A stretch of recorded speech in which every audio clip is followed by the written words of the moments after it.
All right, welcome to the Dear Littlescribe show. Thanks everyone for showing up today and supporting me. I really appreciate you all. I'm also streaming live on steamstar.net. So that will be the live stream. I think it's like a 5-10 second delay. And I see Ab 1, 2, 3, 4, 5, Linny Plant. We have Jack Miller and Patrice as guests today. I see Jan 23. Maybe somebody make a message that we're here in general voice chat. I know there are some of you also who are watching the live stream who can't make it to Discord for one reason or another. Maybe you're at work or whatever, but I know that there were a few of you out there today. So hi everybody who's watching Steam Star. This is the Dear Littlescribe show, and again, thanks for coming. We have got a star-studded lineup today. In the first hour, we will be hearing from witness Jack Miller. And in the second hour, we'll be hearing from also witness Patrice. And in between the two of them, I'm hoping we'll have a few minutes with Dream Steam, who is the organized head of Welcome Wagon. So she's always welcome on my channel because she's doing a lot of great things to get the platform healthy again. And actually, I think I heard Patrice and Jack Miller talking in the green room about the fact that there are so many users who come on to Steam It thinking that they can just make a quick bit of cash. And yeah, it's very cliche, but part of the problem is that they do come from cultures where they just need to eat food. They just need to eat food that day. Or maybe there are some things that they can't afford, like a house or clothing or shoes. So part of the culture is very much whatever you can do to make a quick buck. And it's not necessarily a bad thing. Doesn't make them bad that they're doing that. But we, oh, I guess you guys, are you saying you can't hear me? Do you think people can hear me in the general voice? I guess everyone can just come into the control booth. I thought I had it all figured out, but the actual bot may be down. They can jump into the control booth and just mute themselves. Okay, that might be it. You're in the booth. Yeah, you guys just pop in the booth. It's push to talk, so it doesn't matter, if you're in there. So, if you're a guest, you can push to talk, and if you feel like saying something, sure, join us in there. I'm not sure what to do with Jan 23. So if someone wants to send them a message, come into the booth. And I kind of feel like I'm going to just kind of do a little rewind because I was talking to basically no one who could hear me except for my guests. So I was talking about how I overheard Patrice and Jack Miller talking earlier about how there are some people who come on to Steam It from different countries where they just honestly can't feed themselves. So they come on here with kind of a different tactic in mind, which is just a little bit money grubbing. And we can't punish their perspective. We can't punish them for that. It isn't their fault that that's the world that they come from. However, we do have a high standard of behavior here. And in order to teach a man to fish, in order to feed a man a fish, we need to teach him how to fish. And so one of the reasons that I have Dream Steam on here is she understands that this is the perspective of so many newbies here from all over the countries, all over the world, from all over the country and all over the world.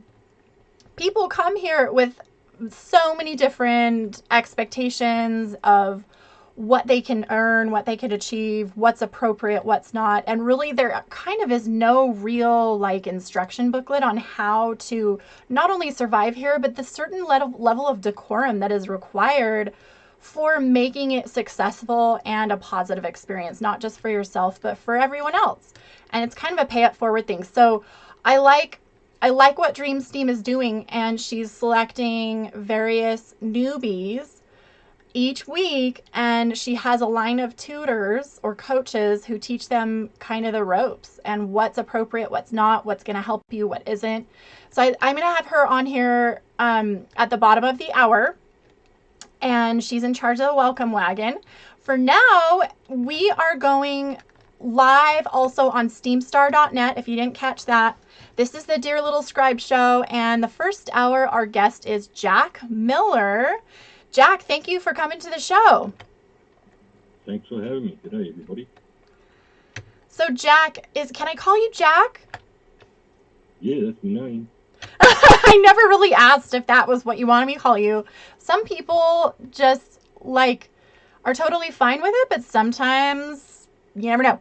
So, Jack, I had a couple of questions for you just to kind of get the ball rolling. One of the things you told me is that you're obviously originally from Australia and that you were thinking of heading back sometime soon. What part of Australia are you from, and is that where you think you and your family might end up? Well, I was born and raised in Melbourne, and that's a very metropolitan, cosmopolitan, or whatever the proper word for it nowadays is, type of city. It's a real world-class city. It's one of the world's most livable city, I don't know, X amount of years in a row now, and so on and so on. It's always in competition with Vienna in Austria, and so on. So, yeah, it's a nice place, but to be honest, I'd prefer the warmer climate. My family's currently in Sydney, my missus and our kids, and we're looking at a place up north in Queensland where it's almost practically a tropical climate. People actually remember every single winter. Like, you ask people in Queensland what was winter like last year, when was winter, and so on, how long did it last, and they'll say, yeah, it was on a Wednesday. That sums it up. I was going to say, do you even have a winter? And actually, isn't Melbourne one side of the continent and then Brisbane is on the other? Am I right? Yeah, you're 100% right. It's north and south. So I think the only reason I know that, because my understanding of Australia should be more extensive, but my sister graduated, she got her PhD from, I don't know, I think it was University of Brisbane. I don't know. It was in Brisbane, but she got her PhD there because she is a swim coach and was studying exercise and injury recovery. And I guess you guys are kind of the hub of swimming. It's not the US, it's not Europe, it's not Asia. It is Australia. Well, yeah, we have a long tradition of winning gold medals, especially in the 50s and 60s and 70s. Australia was like winning a whole chunk of the gold medals at the Olympics in swimming. But there is one fact that a lot of people don't know about swimming in Australia, and that is that every single child that's born in Australia knows how to swim by the time they're an adult. So that's one little fact, one little trivial, useless piece of information that everybody can now know. That is actually kind of funny, and I think it's understandable, seeing as how you're surrounded by water. That makes sense. Well, yeah, but I think people have a wrong impression about the size of Australia.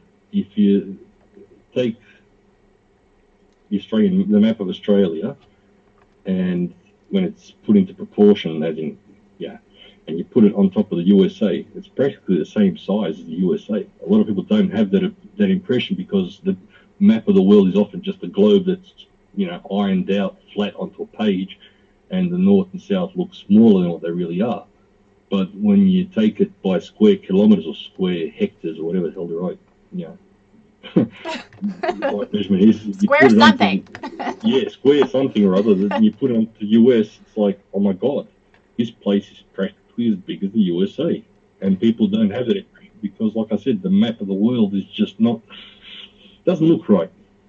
So what you're saying is that the misnomer that you guys are all swimmers is actually is kind of phenomenal, because most people are inland and they're not going to be near water. So there's really not that much of a necessity for them to learn any more than anyone else.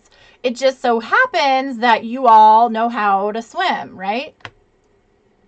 Well, you could say that, yeah. But most of the population is along the east coast of Australia, so we enjoy our pet sharks and stuff like that. Oh, I bet. I actually did you'll be impressed by this, okay? And I kind of feel like I'm a little bit lazy bones these days, but I did do a swim with the sharks. It wasn't really sharks, but it was a swim from Alcatraz. It was in the Bay Area, and then they pull you out on a boat and they drop you in the water, and you swim back in a like wetsuit. And I just remember the first time I did it, I actually almost had a panic attack because I was all alone. Like, there was like hundreds of us. We jump off the ferry into the water, and then we're swimming and like, I don't know, 20 minutes goes by and I see no one. And I'm like, am I going the right way? Because when you swim in open water, you have to spot check. Like, you have to know where, you have to look up every few breaths to make sure that you're not going the wrong direction because the current takes you. And I kind of got lost out in the ocean, and I couldn't figure out which building I was supposed to be looking at, and there was fog, and I couldn't find anyone, and there were no canoes on patrol that I could see. And I seriously thought, if I got eaten by a shark right now, no one would know. No one would know. And so I had to like stop breathing and do a little stop swimming and do a little breathing exercise. But I finished. Our team got second place, so I guess all of that panicking didn't waste too much time. But we did anyway. My point is, yeah, I think everybody has their own limits of what they can, like right now, if I were to go out, I'd probably drown because I'm way, way out of shape. You'd be right. learning how to swim is the same as learning how to ride a bike, I guess. Yeah, you never do forget it. And I actually have taught adults who've been either traumatized somehow or have had some kind of aversion to water due to some kind of either like a mental illness like OCD or some kind of anxiety that they have. And it's one of my favorite things to do is teach adults how to swim, because by the time you get into your 20s and 30s, there are some hardwired things that are harder to undo.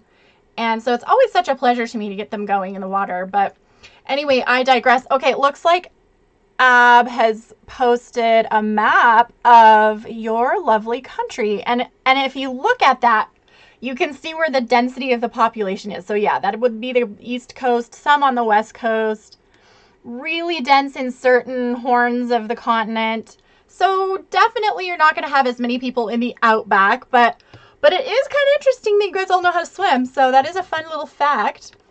And thank you for sharing. Do you know how to swim? Hell yeah, I was born there.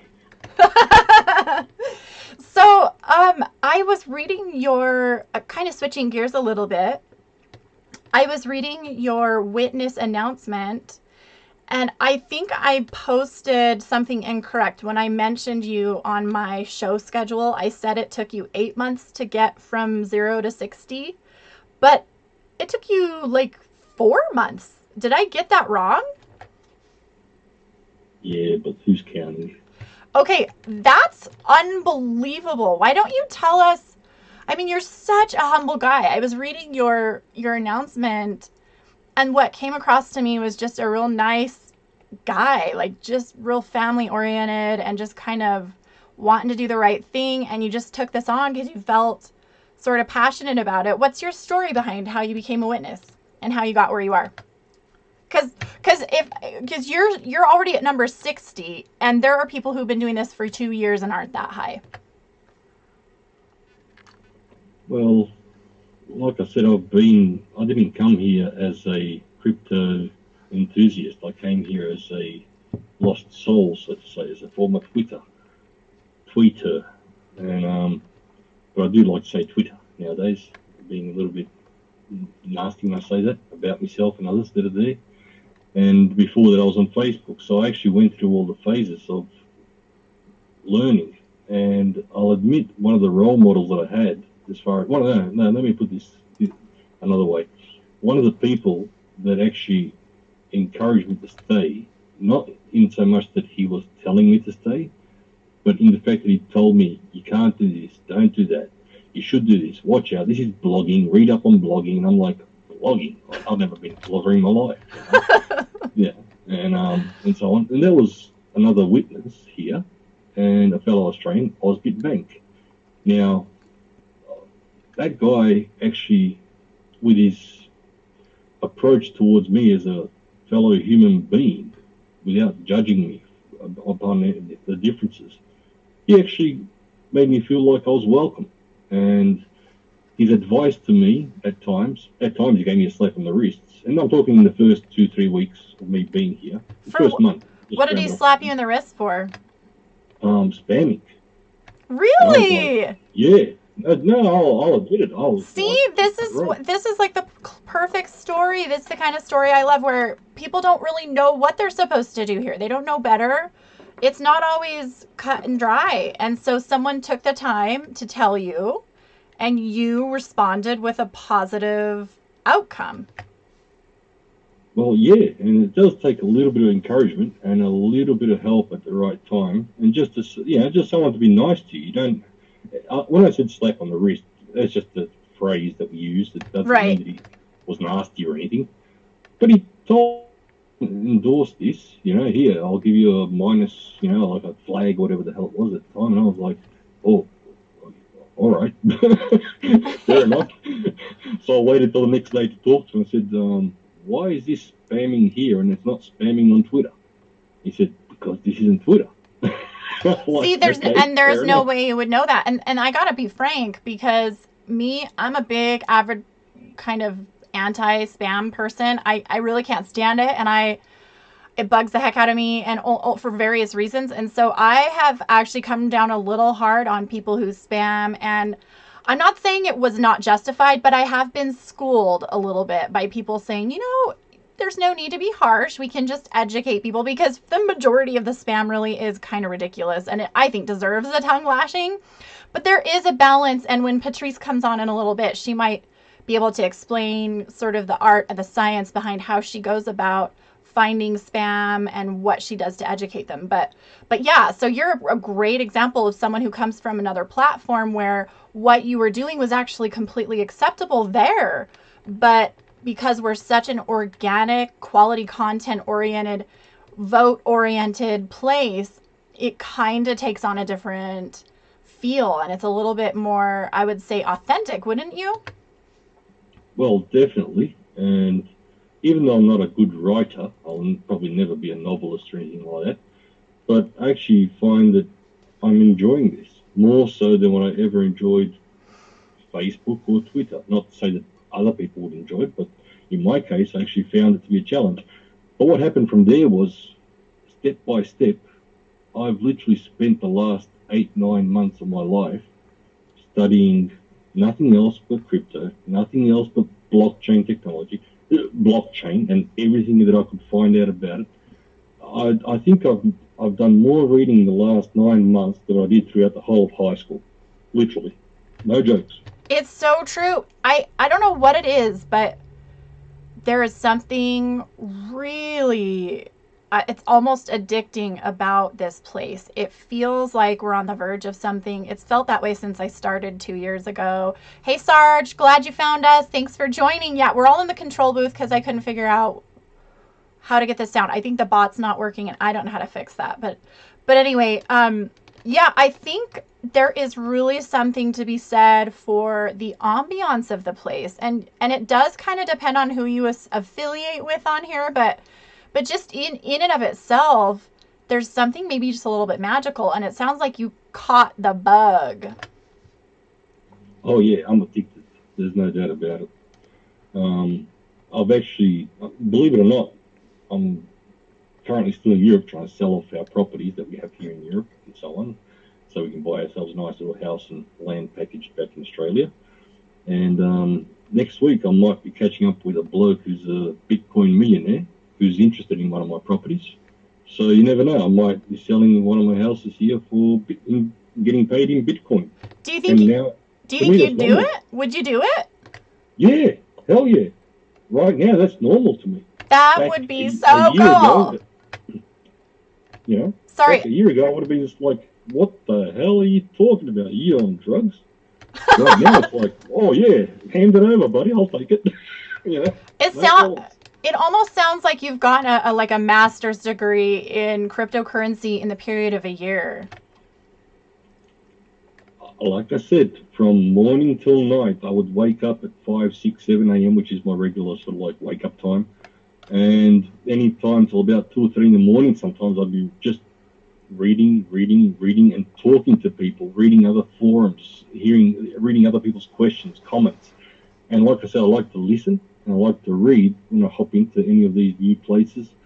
And I don't like to talk too much with people until I sort of like get the comfortable feel for it. But a lot of the forums that are now half dead, but there is a wealth of knowledge to be learned from them. There's a multitude of things, and I still have a lot to learn. There's no doubt about that. But I'm into it. I'm literally into it. And I've started trading. I've invested in an ICO, well, actually a pre-sale, and I've got an ICO. I participated in an ICO and in a pre-sale, and both of them were studied from head to toe. Which one? Do you want to divulge which ones? CHI. CHI. That's the one that was a pre-sale. So yeah. you got the pre-sale, like pre-ICO. Yep. That's really cool. And I can see that place getting up there. Maybe not within 24 hours of getting onto the market, but I can see it booming as well. And so I've just started.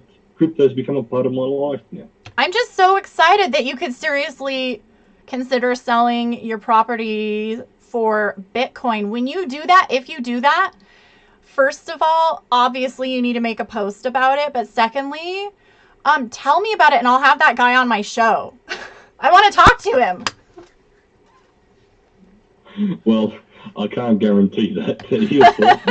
If it does happen, trust me, I will make a post about it, and I'll even show off the wallet to prove it. That would be so cool. I love it. I love it. And then it sounds like your wife is pretty supportive of your endeavors. Like, it's not like she's like, honey, what are you thinking? Well, at the beginning, when I first bought, when I first invested in Steam, I did get the odd, I won't say arse chewing, but but the odd earful, because this was a few grand out of the budget for the house, and she was like, telling me off and that. When Steam jumped in price back last in December, yeah. And I took the money out and I sent it to her from overseas, from here back home to Australia. And I said, well, there's your money back and stop complaining. I bet she's been on the wagon ever since. My husband was the same way. I started 2 years ago just kind of casually blogging.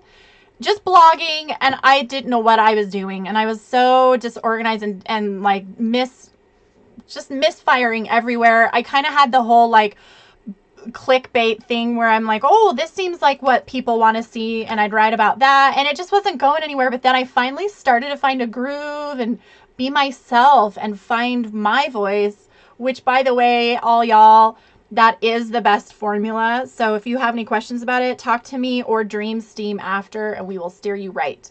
But my husband was kind of like, why are you wasting your time on this? You're making like 10 cents a post. And then I actually had to take a hiatus. I was studying for the LSAT and I was going through some custodial issues with my former, and just some things were coming up that I was like, I cannot take this. And so I took like this huge long break from Steam and then came back, I think it was in December or November, and I'm like, what? My account's worth $4,000 and I didn't even do anything. So for me, that was kind of like, what have I been wasting my time all this time? And I could have been earning. And then on top of that, I'd always, I was nagging myself every night. I'm like, I want to go back because I loved it so much. I missed it. So I just vowed to myself, never again would that happen unless I was literally on my deathbed. And even then I would be transcribing posts. So I love it. And it's not just the money, guys. It's just kind of this neat thing. I can't explain it, but, just want to do a little hello to Andy Santix, Carrie Allen, Dream Steam. Just want to make sure I said hi to you guys. Thanks for showing up on the show today. I love all the support.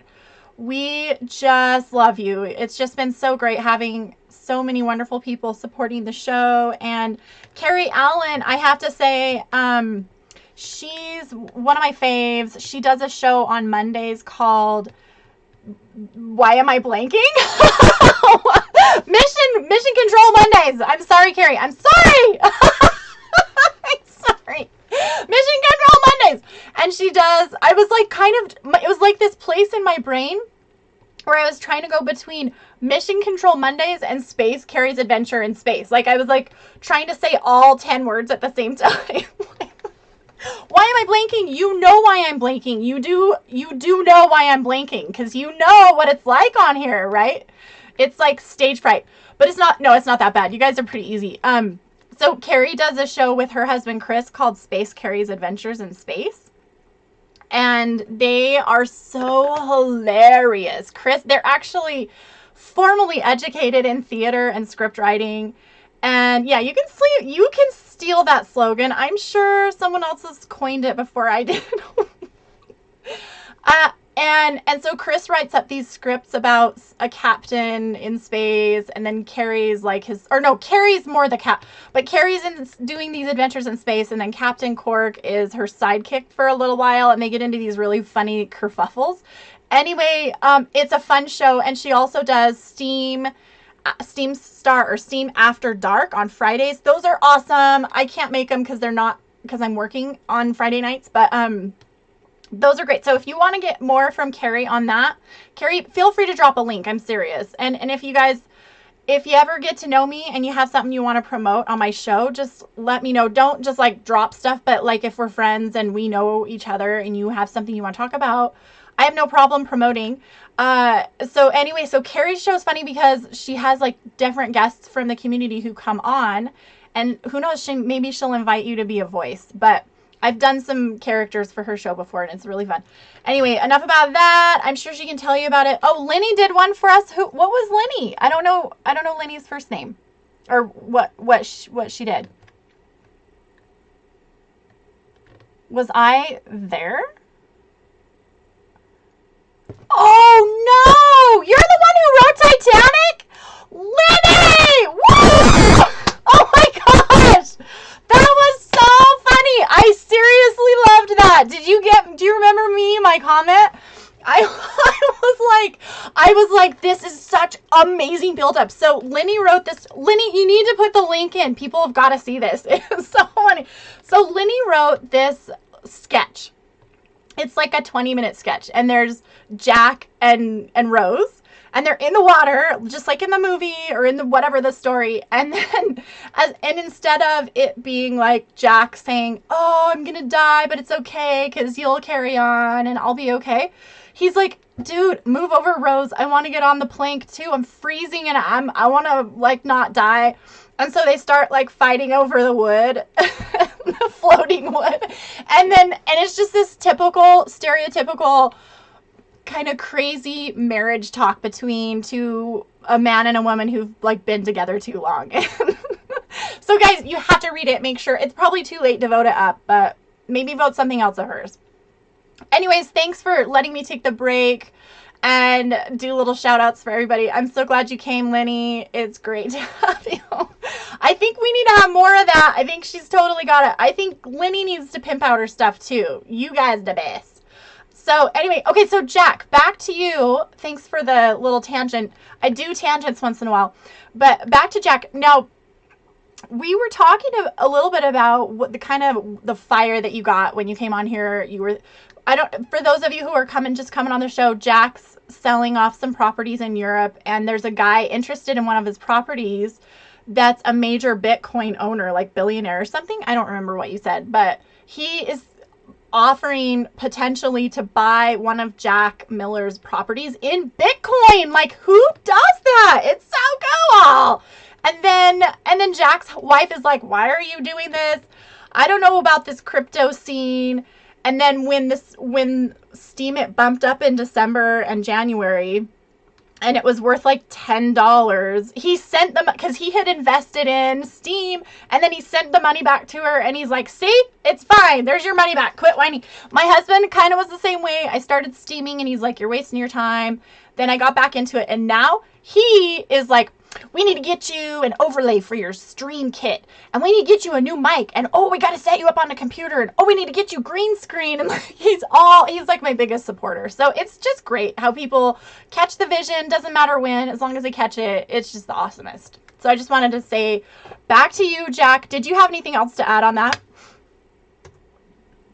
Well, yeah, and then the story from that point onwards just sort of like started going all excellent. You know, it was all fantastic from that point onwards, because I was supported by my missus, and Unfortunately, our eldest son, I tried to get him on board as well, but he's not for it. He's more a hands-on tradesman type of guy, and yeah, it's Yeah, not. and I guess it's not for everybody. there's something to be said for that too. That's totally understandable. I mean, I would like to see him on here, but then again, maybe one day. You never know. Yeah. When he sees me and his mum, going out on a yacht cruise somewhere On spending Steam. our Steam. That's right. It's so true because my little sister is about to have a baby. Like, she is literally due any minute. And so once that baby pops out and she's had a couple months of respite, I'm gonna be like, get on here, girl. Between me and my dad, who is Mr. Mercury, we're gonna make sure she's just in love with it and can't get enough, because she's a teacher and loves it. But I'm like, anybody, you know what? You could use a hobby and you could use a little few extra bucks. I'm just saying. She's a writer. So yeah, it's kind of like, get your family on here. If they don't want to do it, fine. They're missing out. More pool for us, right? Well, yeah, and just to add on to that, I've noticed a lot of people when they come over here from not a lot, I'll just say a number of people when they come over from other platforms, they forget that they were doing the same thing somewhere else for free, for absolutely no reward whatsoever, and for likes. There we go, for Facebook likes. I'll even pick on Facebook when I say that, because that is the truth. And they come over here and they're offered an opportunity to get rewarded and to build up a profile just like they did on Facebook. I mean, they didn't get onto Facebook and they didn't have 1 million people liking them and following them, or whatever the hell it's called, I forget now. But and like on Twitter as well, you don't have 500 followers in the first 20 seconds that you're on there. It takes time. Right. And same thing here. Yet when they get here, for some reason, many people tend to expect big bucks overnight. I like big bucks, and I cannot lie. It's true. Well, and part of it is the disingenuous advertising that is out there.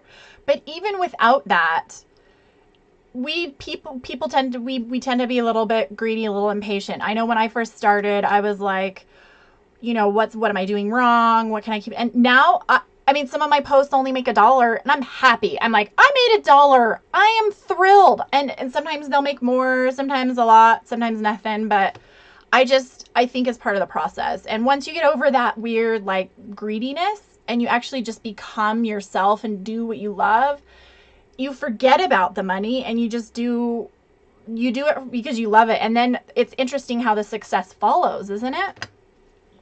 Well, yeah, and there is another aspect to that as well.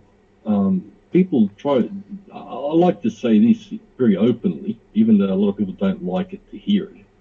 It's like a business. You're building your own business. If we're looking at it from the money side, because you just mentioned a number of times, I get $1 or I get $5 or whatever, X amount of dollars and cents per post. Well, that means you're working, you're getting paid for it. Proof of brain is being rewarded. Well, don't forget, people, to build a business up, it takes about 5 years of investing not 10 hours per day, sometimes even 15 to 17 hours per day to get your business rolling and getting to a stage where it's actually profitable. And I thought the number was 2 years. So see, the first 2 years are the toughest, but realistically speaking, it's 5 years for most small businesses, because none of us have got $10 million to invest or $5 million to invest. And very few of us have 10 hours a day to devote to it either. It's kind of like most people have day jobs, their moms, their dads, their workers, and you get like 2-3 hours tops a day. And it's kind of like staying up till 2 a.m. just so you can. I know Dream's team. I know she's doing that. I know Carrie's doing that. I know I'm doing that. Of course, it hasn't always been full-time work for me, but I'm just saying, you're right. It's not like it's just going to happen overnight. And the biggest part is not just the content, but as you were saying, making connections and communicating and become friends and all of that kind of stuff. Well, now that you mentioned that, you asked how did I get to meet people and people voted for me and so on. How did I get to 61, 60 on the ladder?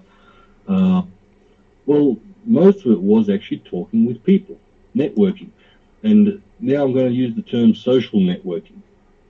Steemit is a social network. Absolutely. Social meaning people, network meaning connecting with people.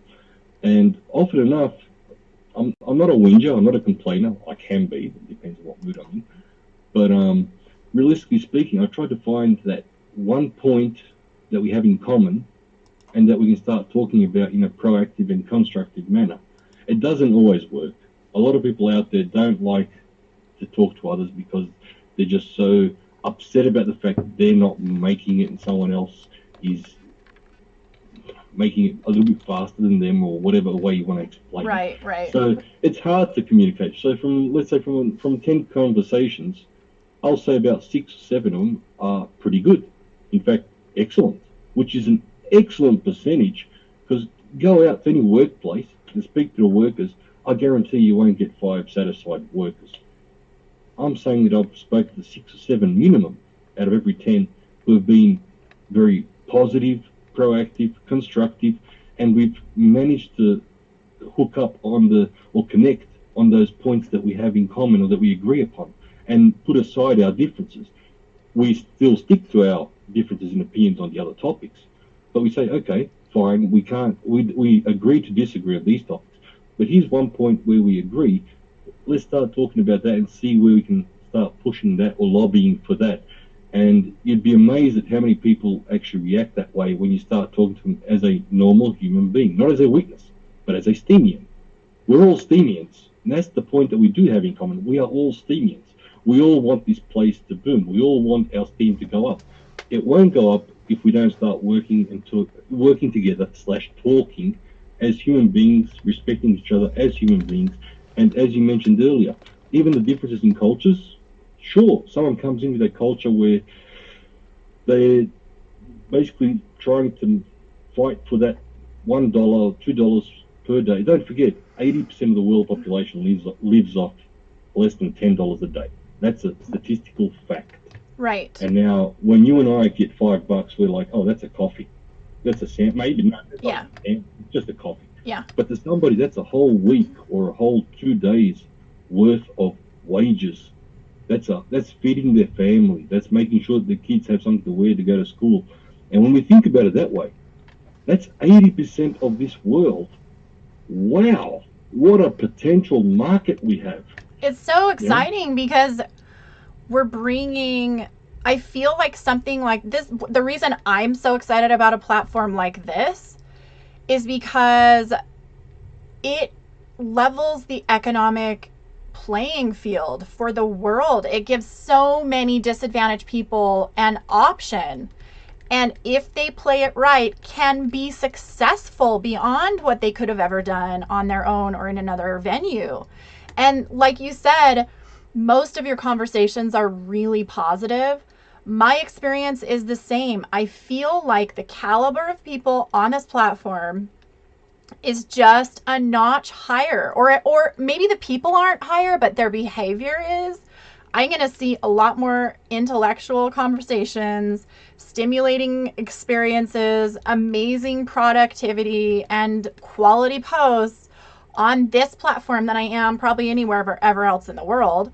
And on top of that, finding a good person to talk to, hook up with, collab with, work with that's not the problem. The problem is actually finding which ones not to. My problem has been, who do I say no to and who do I really align with? And that's, as you get further along, you find out more and more who you are, who you want, what you want on here. And that can change at any time. But for me, I feel like the people I'm lined up with for now is really kind of where I'm at. And Jack, I love how you put things, and it sounds like you have sort of a humanistic way of looking at this.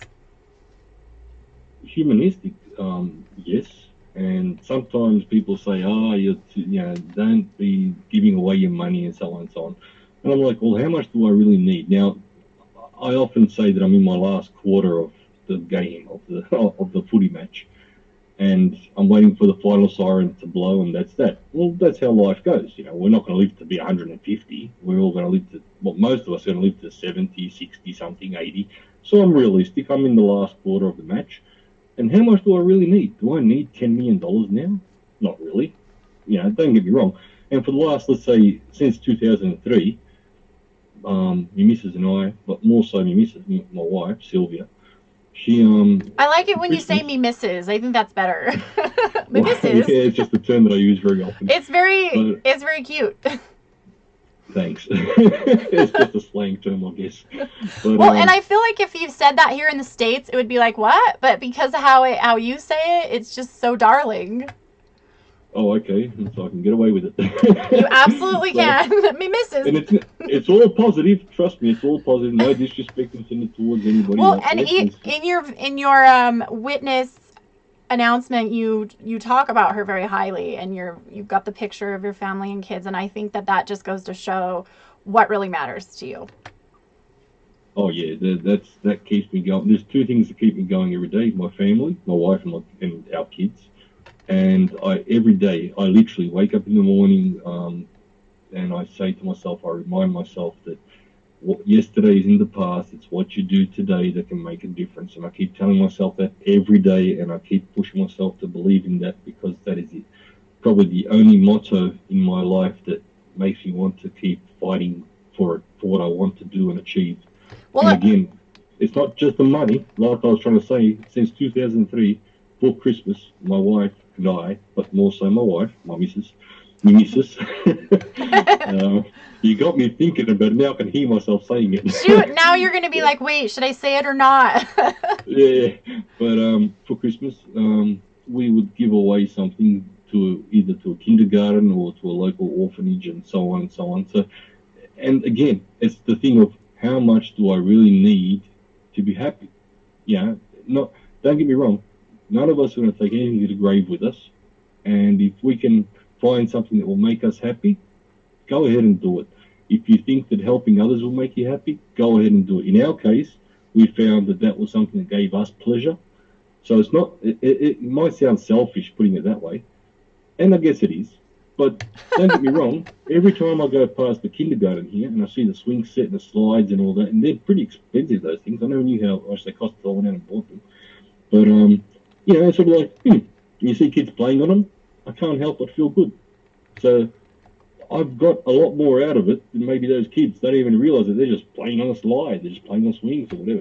It's true. I think that's true, because when you shift your energy from take to, well, what can I give? It brings abundance in your heart, and it brings abundance in what you do. And it kind of expands your horizons, I feel.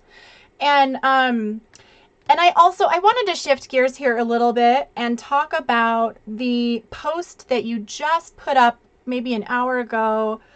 I don't know if you have it open, but it's called Introducing Witness Page. All STEAM witness posts and updates on the one page.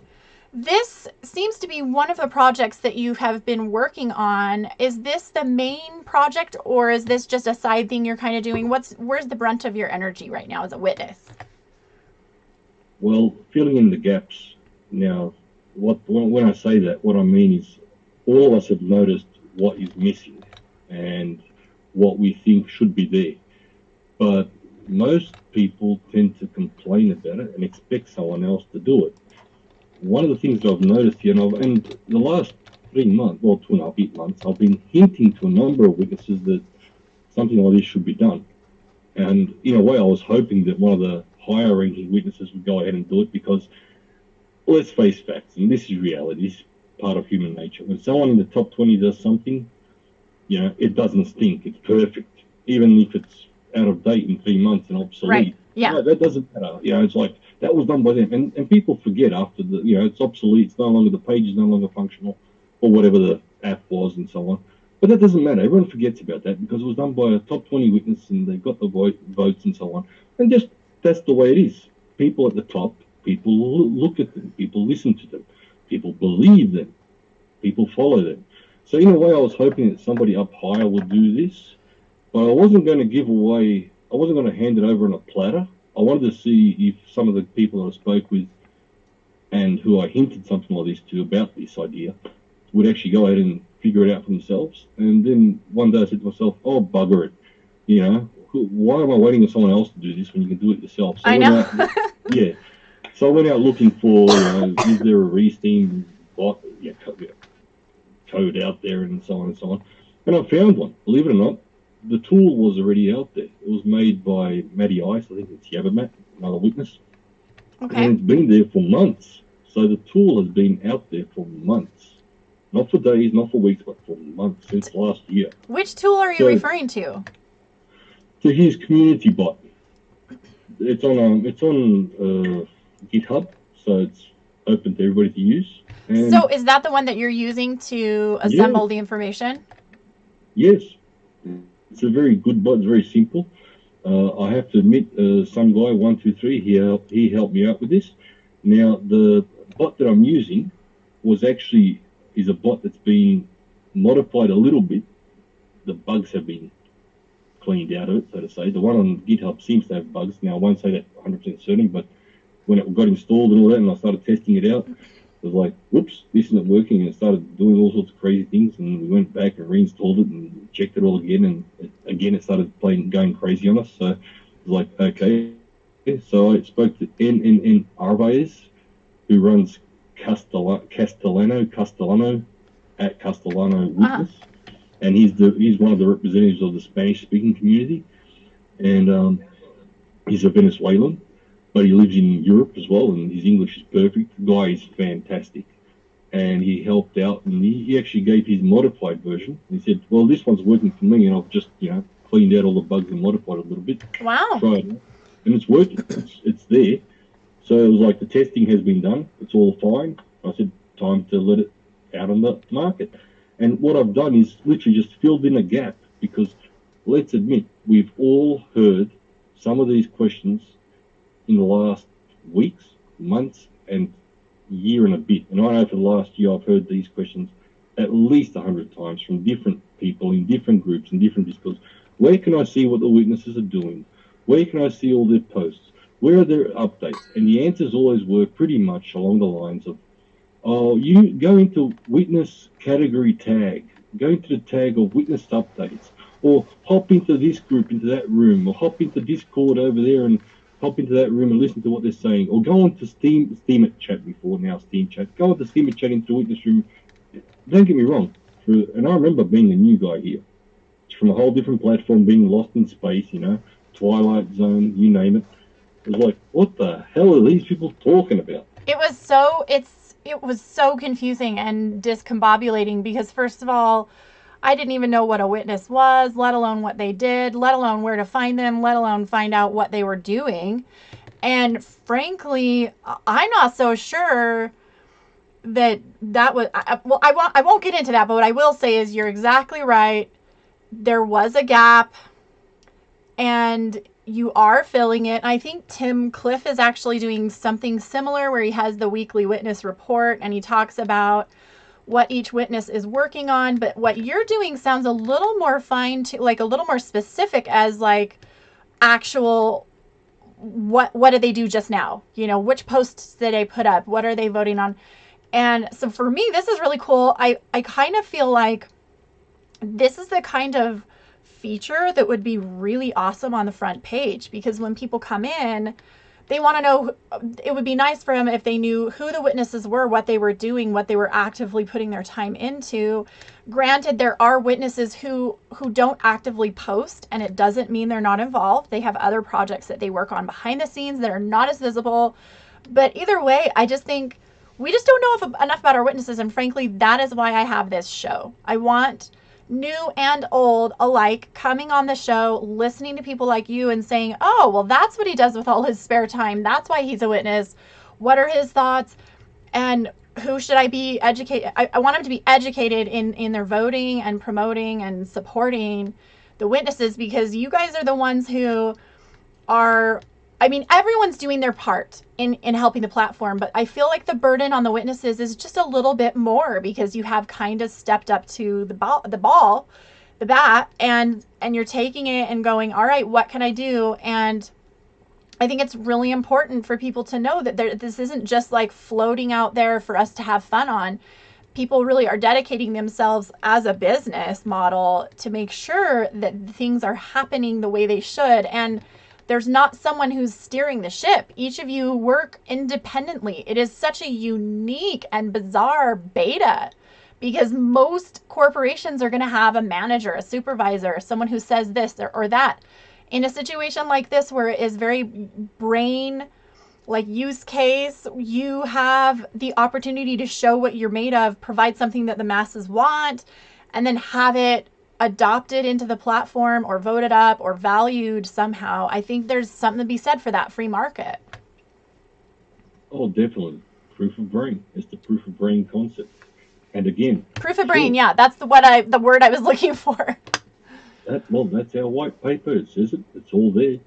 So from this point on, from next week onwards, because I'm going to give it this week for witnesses to double check the spelling, and I've asked them politely to please check their names. I've listed them all in alphabetical order.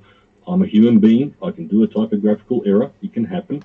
So I'd rather just let it stay out there this week and make sure everything's correct, and then let the bot loose and let it do its job and re-steam all the witness category posts and witness update posts which have been posted by all of our witnesses.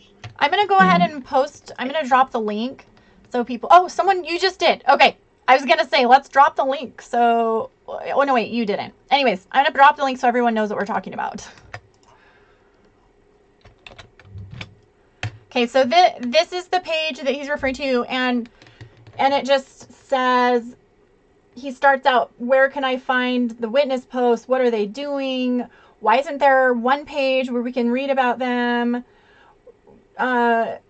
Yes, you already wrote Tim Cliff does the weekly listing. I didn't catch that. Go to and so there's just all these different things. But one of the things you mentioned is that all of the witnesses should be registered on the white list. Do you want to tell us about that for a couple of minutes? What's your thoughts on that?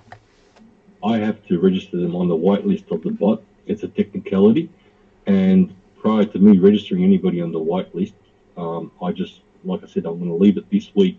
If I've made any single typographical error, I would hope that the witness who spots his name spelled wrong will come back to me and say, "You idiot, you spelt my name wrong," you know. But seriously, we're all humans. We're all, make mistakes, God. So I'd rather just say, okay, if I made a mistake, tell me, and I'll fix it prior to actually, fix it prior to actually the mistake becoming a problem. Simple as that. I'm looking at your server. You have, what servers do you have? Do you just have a witness server right now?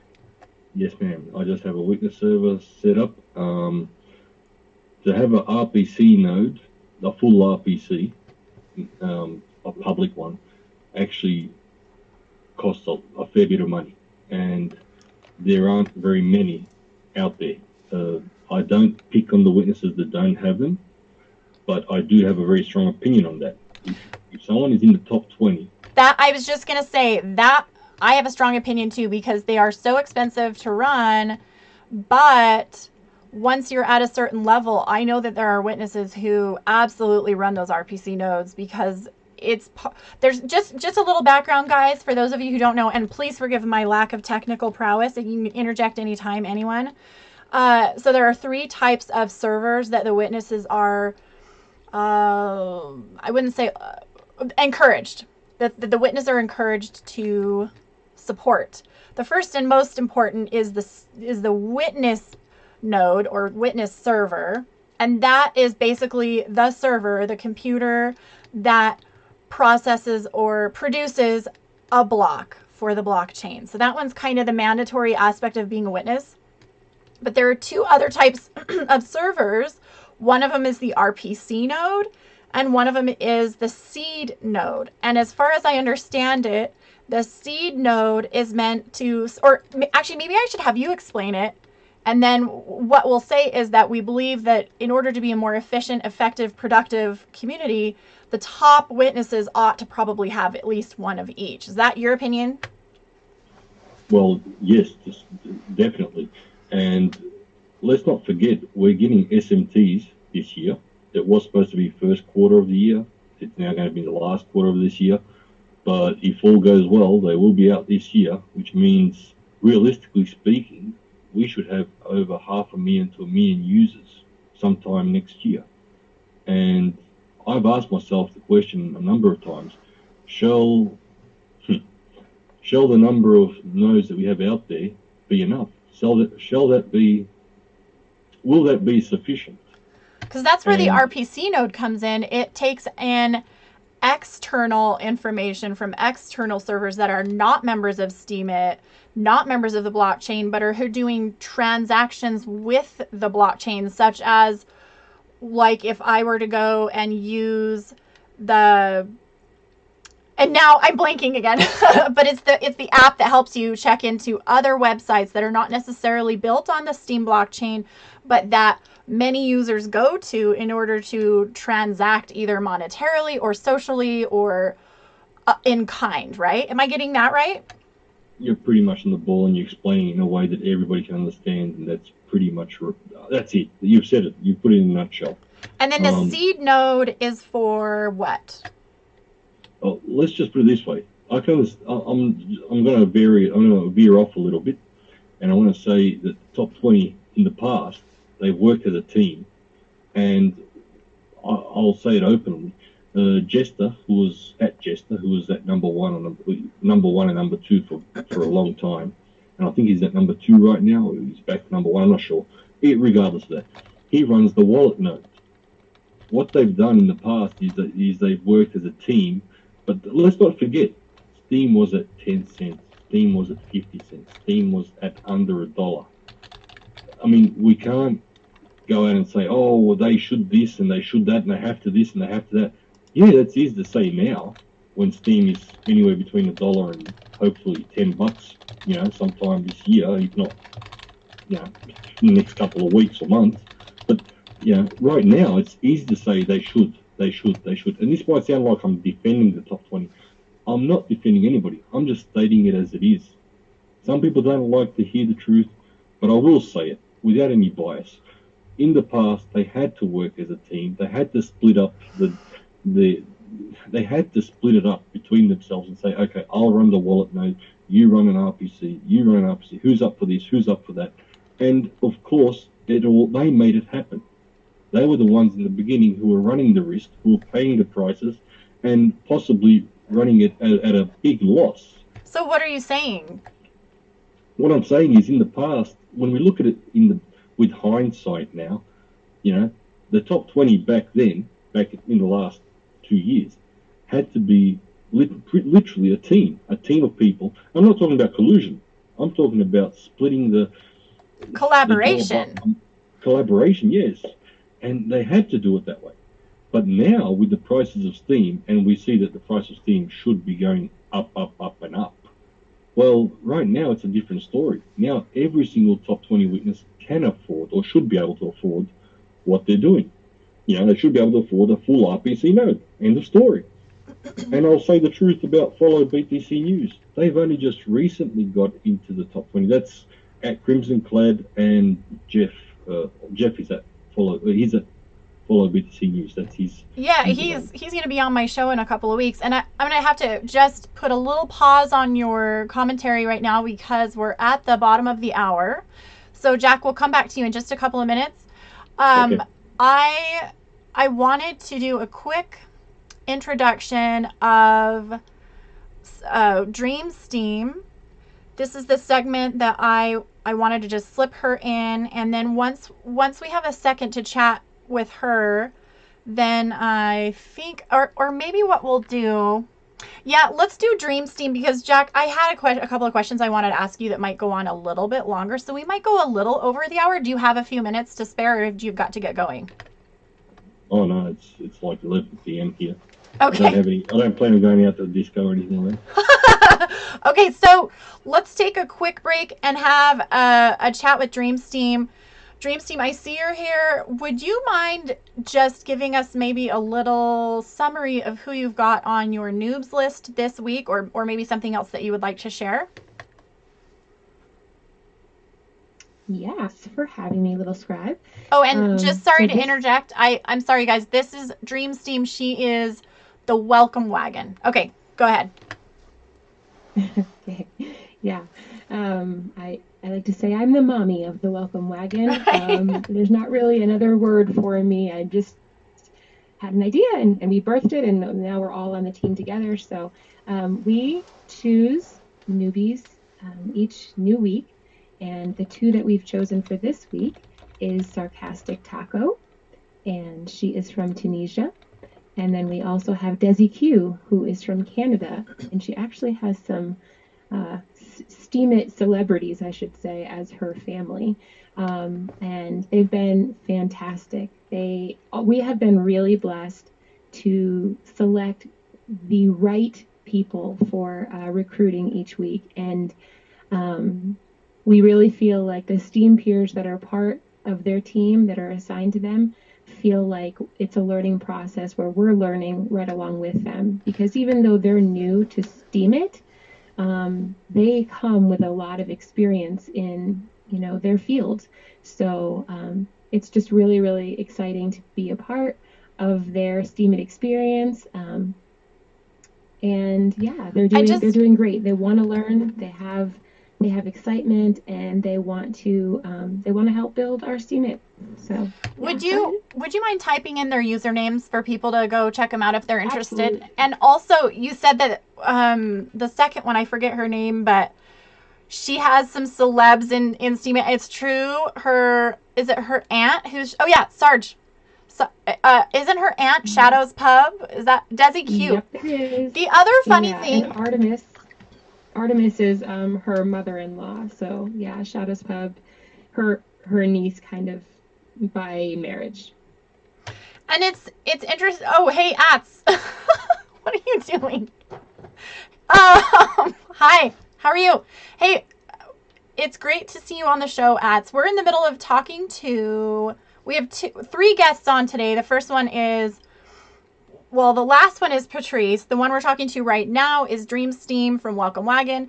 And we're going to finish up with Jack Miller in just a minute. And then Ats... We'll talk about you in a second. Dream Steam. So what I thought was really interesting with Sarcastic Taco and Desi Q was that, I kid you not, I was like, the entire world of STEAM is open to view. And those 2 people I was looking at personally and thinking, I'm going to have to recommend these to the Welcome Wagon. And then, literally the day... That's funny. I'm not kidding. It keeps happening. You keep picking people, or I'm like, she beat me to the punch. But it just goes to show that what you look for is the same thing that I look for. And you can see it. And it's just the people who kind of have an authentic quality content ability about them. Very It doesn't, so. and it doesn't mean that they're the best at everything and they're the most amazing in the world. It just means there's something about them that shows that they really care and that they're doing a good job.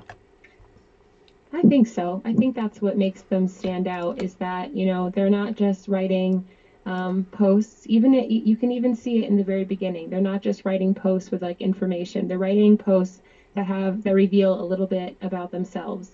And that's something that, connects to other people. And then when we start to shadow them and start to, give comments to them, how they respond to us lets us know right away, if this is going to be a good relationship. So yeah, I think you can see that from a very early point. And they're not... And we have been, like I said, just blessed. They're not the type to take advantage. They really do want to do work, and they're just so grateful to really be getting help. Yep. Okay, Yeah. Thanks again, Dreams Team, for coming on the show. And keep up the good work.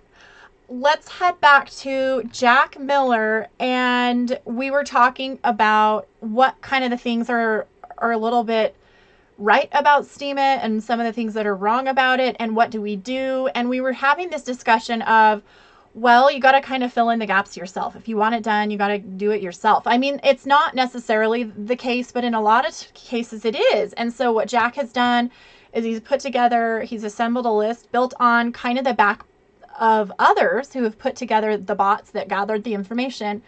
And he puts out a hub where you can find out everything that the witnesses are doing. Speaking of witness, David's just joined us. And I did click on your link. It sounds like it's kind of in line with what we're talking about. And what I was thinking is, that's actually a good read. One of my favorite witnesses is At's witness, because he does like to challenge the status quo a lot. And I like that about any organization. I think we need this kind of vetting process. Jack, did you want to wrap? Do you remember where you were right before I took a break and we had Dream Steam on? Yes, I do. I was mentioning how I was looking up to follow BTC News as a role model for us smaller witnesses, for all witnesses, but for us smaller ones in particular. I'll say smaller, meaning that we're at the beginning of our career or we're not up in the top 50 or top 20 yet. They've been adding a lot. They're heavily involved with the Minnow Support Project, the MSP, and the PAL server. Because don't they write the script for voting up the minnows for the MSP? Yes, they do 90% of the work. So, and to be honest, I look up to people like that who have invested their knowledge, their time, their money as well. It's not just time, it's money. They've invested hard-earned cash to make it all happen. And those two individuals that I mentioned, that Crimson Clad and Jeff at Follow BTC News, who are the witness Follow BTC News, just so that everybody knows, it's a tag team witness. You know, for me, people like that are a role model. I'm not saying that they're perfect. I'm not saying that other people are not just as good or close enough, but in my eyes, I've looked up to them and I've said, this is how I believe it should be done. And these are the people that I wish to follow and learn from and possibly become as good as them one day or better than them, or maybe possibly become a tag team with them one day. Who knows what the future holds? I'm not looking at them as competition, but as people to work with. And likewise, one of the things that a lot of people misunderstand when I say is I don't see myself in the top 20, especially not this year. I don't see it happening. Mathematically, it's very, I won't say impossible, but practically impossible. But what I do see a possibility is that I might be able to get into the top 50, and I believe that my role as a witness in the top 50 shall be to communicate with the top 20, to lobby for the things that Steamians want, and that I agree with, that I believe will make the platform and the whole entire blockchain experience a lot better for everyone. And to, I'll say, put pressure on them, but not put pressure in a negative way, but to lobby, which is, again, a political term. But if you can understand where I'm getting at, it's like communicate with them and say, we need to do this, we need to do this. And talk to all 20 of them if need be, and spend a month, again, talking to all 20 of them and trying to make them understand, but look, the Steamians want this. How can we get this done? Can we work together? First of all, I mean, obviously that's something you have done and are doing, and that's why you know so many of the top 20. And second of all, guys, this is kind of a weird ecosystem we have here because it is not just a social media platform. It is an economic platform.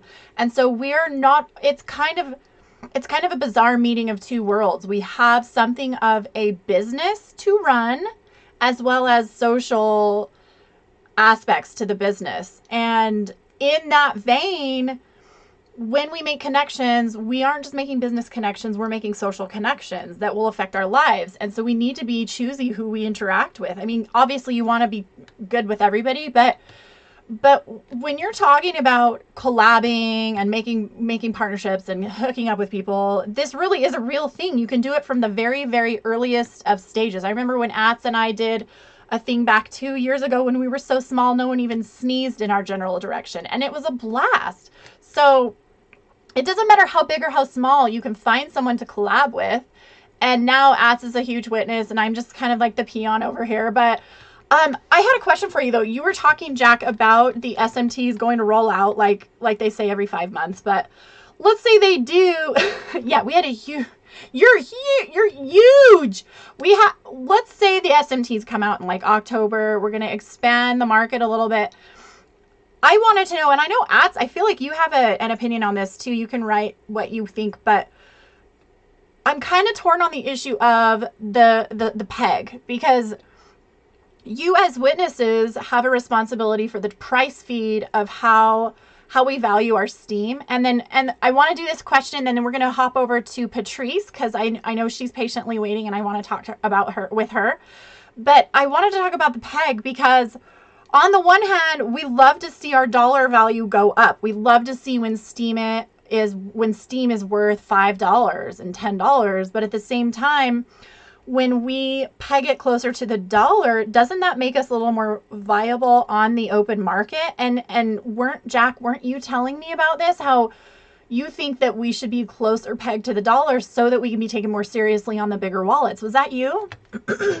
Yes, but it wasn't Steam. It was the Steam. It was SBD. We're talking about the Steam dollar. Well, SBD to be pegged to the dollar. Right. Sorry. And yeah, well, but just wanted to make sure that you said Steam, but you were thinking SBD. I know. Okay. It happens to all of us. Okay. Yes. But the idea behind that is that we have cryptocurrency that is equal to $1. 90%, if not more, of the world trading that's done online is done in US dollars, or can be done in US dollars. Imagine what's going to happen when our blockchain has SBD equal to $1 and it's safe and sound. And that's possible. That is more than possible. It shall happen. And what's going to happen then? We're opening the doors to the entire world trading market on the internet because it's a safe currency. Bitcoin can't do that. No one else can do that. According to our white paper, and with the tools that we currently have, and with what they're going to implement, with the changes that are coming in Hard Fork 20, we can get the SBD down to $1 and peg it to $1. And that will open the doors to something that's never been seen in the crypto scene. It's never been seen in the crypto market. Not to use the word seen twice, but you're saying, same pronunciation. Are you implying that Hard Fork 20 will bring that peg down, or are you just thinking we should? It's going to bring the tools into place, the reverse conversion, meaning that the internal market will be able to put pressure on SBD to keep it down to $1. And what that means is we're adding an addition, that we're changing something here, which shall be able to be used to add additional pressure on SBD so it doesn't jump to $25 or $10 or whatever, but we keep it down to $1. Steam can go to the moon. That is the goal. We want Steam to be $100, Okay. $1,000. But SBD is the currency that we have that will open the doors to the world of trading. And like I said, no other ecosystem in the crypto market has that in their offer. We do. Think about the potential there. I mean, I'm looking long term. I'm not talking about what's here right now. Yeah, I'm talking about when there's 500,000 users on here, when there's 1,000, 2,000, 10,000, SMTs out there. Well, I'm talking about when there's so many apps which are attached to our blockchain. And then all of a sudden, Amazon, do you want to use SBD as a currency or not? You do? Great. I You think don't? You lose. I'm a big believer in SMT. I don't think David is. Just saying. I don't know if you want to jump in here, Ats. Nope, you're not. Because what you think is going to deplete the market. I'm just going to give him a little second. I think for someone like Amazon or eBay or Netflix or especially these online presences where the users are primarily online, purchasing, interacting, and they get rewarded for their loyalty, just like we do here. I can't see that being a bad thing if we manage it correctly. I guess, Ats, you would say that it's a good choice as long as we aren't running faster than we can walk. You just think we're not ready for it. Ats says, I think it's putting the cart before the horse in many ways. I don't think there's much demand for other social media sites to create an SMT and distribute it. I am not sure I agree, only because other websites are doing it and they could really benefit from rewarding their loyal users in a monetized way. I think there are risks legally, but the fact that they've taken a year to roll this thing out tells me they're aware of the risks. I'm curious to see how it's going to go. I mean, I'm sick of hearing Andrarchy wag on about the SMT project because, frankly, I feel like so many witnesses could be doing things in the interim. Like Jack says, like if there's a lot of holes we need to fill and things that need to get done and they're not getting done. It's a big subject. if I can just jump in, SMTs shall be more so a utility token, so there won't be legal issues. They shall be traded on the internal market here on our blockchain. So they won't be out. It won't be like BTC. It won't be like Steam. It won't be like SBD. It will be an internal thing on our blockchain. Yes, other sites can hook up and use our blockchain, but it can only be traded on our blockchain. On the other hand, Ad says all we ever hear about is it's coming soon, just like literally every other thing they've proposed in the last 2 years, which I'm frankly in agreement with. I think we're kind of cutting up on the hour here, and I really wanted to get Patrice in. But Jack, will you stay on and join the chat, because I think we have a lot of similar things to talk about. Patrice, do you are you here? You want to come on in? Yes, I'm here. So we're talking about earlier. Do you remember how we were talking about? I don't know if you were able to listen at that time, but we were talking about how when Jack first started, he actually got a slap on the wrist because he was semi-spamming, or at least he was doing things that are okay on other platforms, but not here.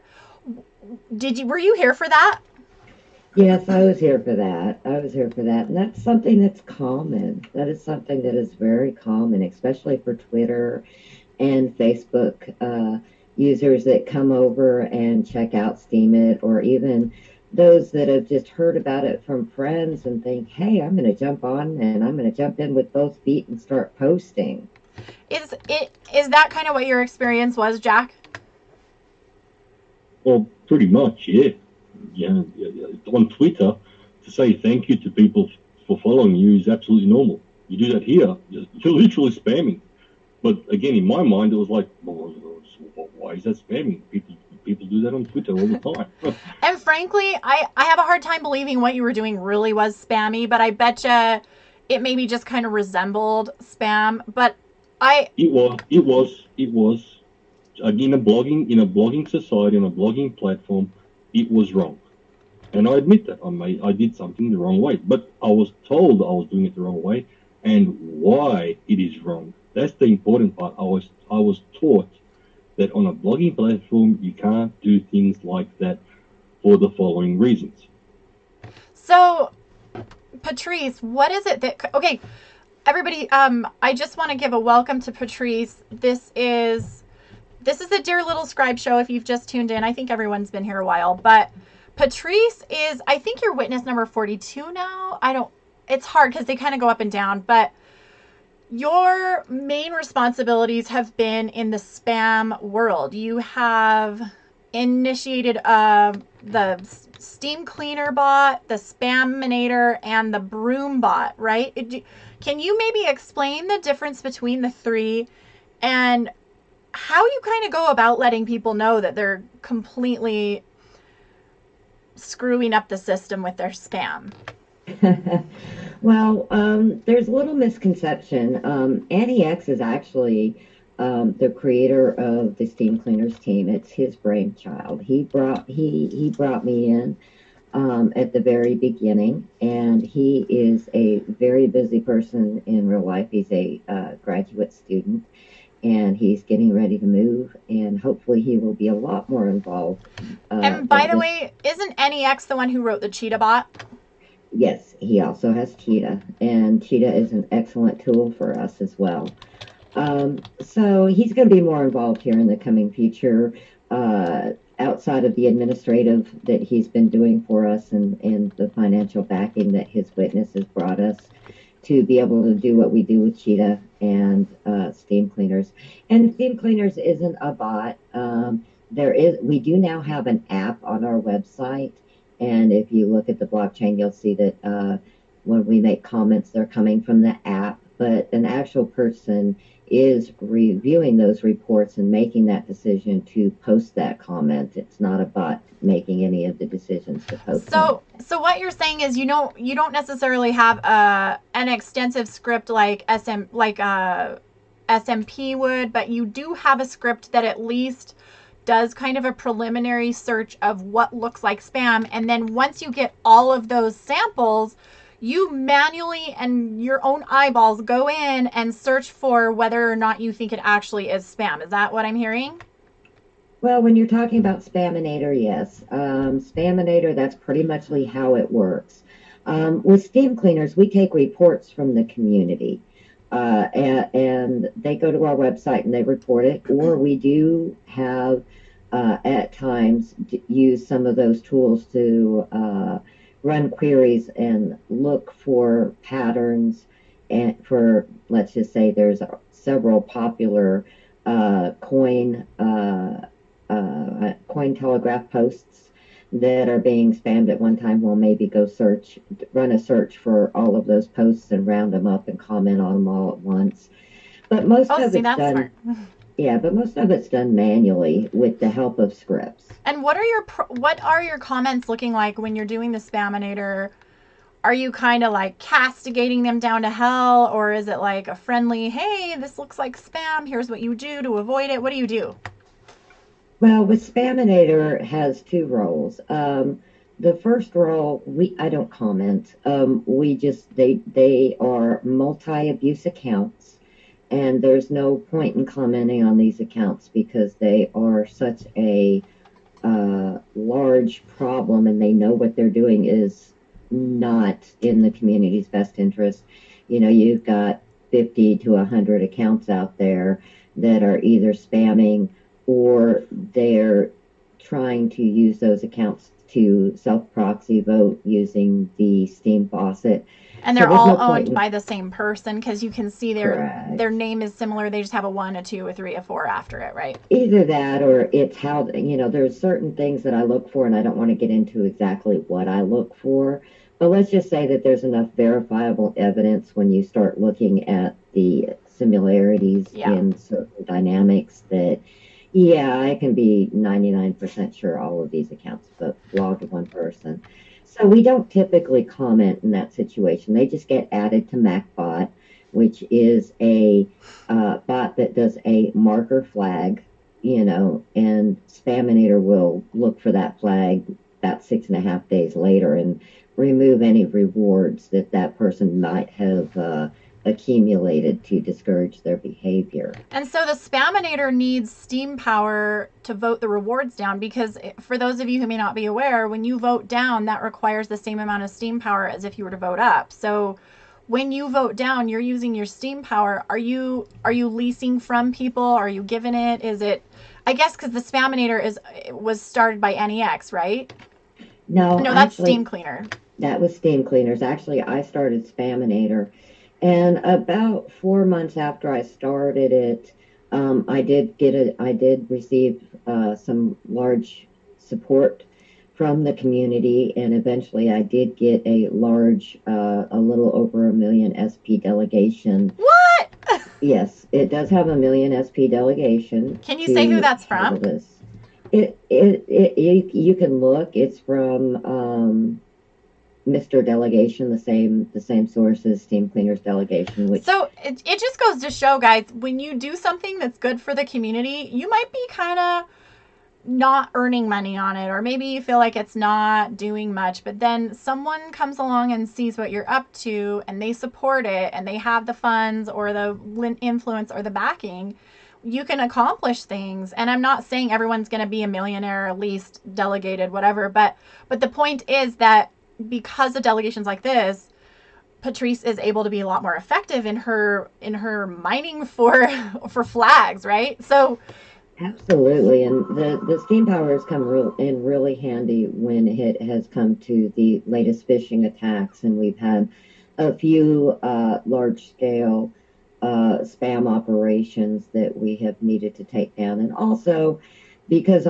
everything is kind of viewed, anything that is abuse is kind of viewed as spam. If there's the occasion that there are spam posts that steam cleaners cannot take down by itself, I tend to, jump on with Spaminator and downvote it as well. So we're being able to have sister projects like that has been very helpful so the in taking Spaminator, down. the Spaminator and the Broombot are like the sister projects. Yeah, yes. Roombot's going to be interesting, and unfortunately, it's been in testing for longer than I expected because I've had more things going on in my personal life to take care of. But I am hoping to roll that out soon to the community widespread. And Broombot is going to be interesting because it's going to allow the community to come in and say what and tell bot owners what they believe is spam. So they'll be able to come in and report comments that they think is spam. And I'm hoping that people will find these comments organically and they will just notice one in a post and jump on to Discord and DM Broombot with the link to the comment they believe is spam. And Broombot will then kind of sweep it away by removing any payout it may have or giving it a token flag just to move it down the list. So forgive my ignorance, but isn't Steam Cleaners already kind of doing that? Because I'm on their Discord channel, and I know you can just go on and report stuff. How's that different? Well, it has been my view since I started with Steam Cleaners is that we're not here to tell the community outside of our scope of plagiarism, copy and paste, what has value. So there's a lot of bots out here in the community that have a good function. Cheetah is one of them. And then there are other bots that are, in my opinion, very spammy, re-Steam bots, advertising bots, that kind of thing. But it's not really our place to tell the community at large that they have no value and to flag them. What we need is feedback from the community saying, and the bot owners need feedback from the community saying that, do these comments have value? So you're saying it's not necessarily your job to determine who should be spammed or flagged down, but it's the community's job to let you know, and then you kind of take the consensus? Kind of, and this is just strictly dealing with bot comments, and this is Minnow support comments, Minnow booster comments, the vote bot comments, the re-Steam comments, the welcome comments, in that area. I think that's, and the novelty bots. Let's not forget about the novelty bots. Yes. We've had several of them neat. We've had more annoying ones. But, we really want the community to get involved in giving their opinion to these bot owners. And as you just stated earlier, downvoting has a cost. It really does. You lose the opportunity to upvote something and earn curation rewards. Yeah, that's the other thing is that maybe you feel good about flagging someone down. I've done it. But then on an upvote, you can at least earn curation rewards. And so there is that down. And that's what I think is so great about Patrice is that you and a lot of others like you are saying, you know what, this matters to me. I don't care that I'm not earning on that curation. This just needs to be done because frankly, indirectly, you're making the platform a better place, which in turn increases the value of the Steam and the Steam dollar. And what I'm seeing is, I don't know if you have any stats that you're running, but I can personally see a huge decrease in the spam comments. I used to get them like every day, 10 times a day. Now I'm like, I'll go a couple of days and I won't have one. And I'm not seeing them as much in other people's comments. And even I've heard that they've gone down, and I know that that's because of the efforts from these bots. That's actually, and that actually goes back to a question you had earlier about Spaminator and commenting. I have somebody who works with me who actually goes out and comments in reply to the human spam element and kind of just gives them a little comment and says, generic comments are, could be seen as spam, and it gives you a link to information on why it could be considered spam and why they could get flagged by the community. I've seen those, and actually I used to do them on my own volition. I had a little thing going where I started going, I would go through, I was kind of mean, but it was so funny. Like I would go through and I would pick out not just spam comments, but like really stupid ones and I would try really hard to pick ones that I didn't think were just the result of a language barrier, because I don't want to make fun of someone just because they're using a translator. But there were some funny ones that I was like, you've got to be kidding me. And so I would compile them And then sometimes I would write like a really snarky response, and then I would give them a link to a video on how to avoid spam, which, so I was trying to be helpful. And That's great. some people actually did come back and they're like, oh my gosh, I didn't know it was spam. Or I would get like hate mail that would say, why did you pick me? And then I'd go look at their blog, and they're absolutely the worst spammer in the universe. So like 90% of the time I was right on. I knew what it was, but there were those that I would get little whines from, and they'd be like, I hate you, or maybe they were like, it wasn't spam, I really did mean it. And but those were fun. It's very encouraging to have people like yourself that kind of do it on their own, and we get quite a few people that I run across every once in a while. And I just have to get a laugh out of what they have to say and reply to some of the spam comments they get.